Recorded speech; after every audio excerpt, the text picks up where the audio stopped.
Let's start by recognizing that the way we communicate is changing.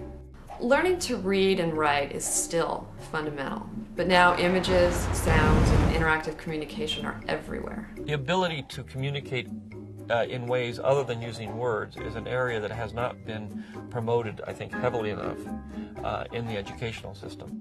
The Institute for Multimedia Literacy is focused on investigating and articulating what it means to be literate today.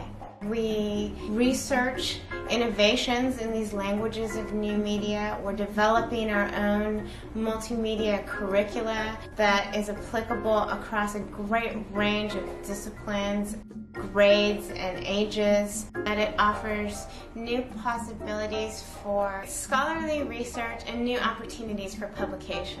You can do serious multimedia scholarship. You could annotate text through multimedia that you couldn't do with a book. You could present archival scholarship online in ways that you could not present through a book also. And you see more and more of these examples of multimedia scholarship proliferating. One of the nice things about multimedia, it invited you to go down beneath the surface. Here is how you could prioritize and dramatize a point.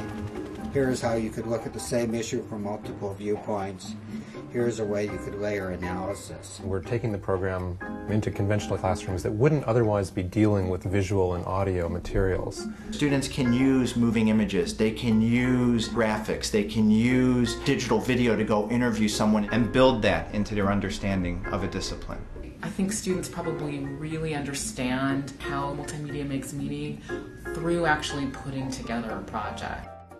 When we were making pages, we had to think about how will this tie in to the next frame, next scene. It really forced us to keep the main idea in mind, that we weren't just finding random information, that every image or quotation that we used in our project should have been actually beneficial to our argument.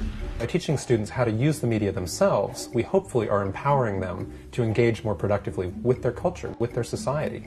I don't see it as a project anymore.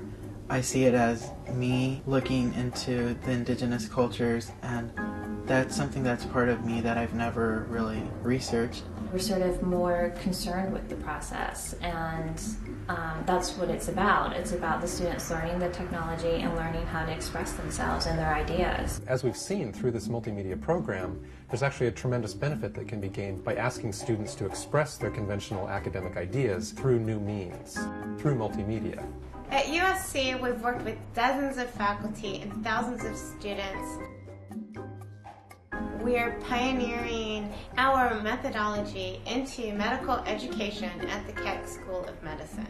We've partnered with K-12 schools and educators in the community, and we're reaching out to universities and institutions across the country. The world of graphics and music and cinema are all areas that are very powerful, and as we enter the 21st century, the need to be literate in these other forms of communications are becoming increasingly important.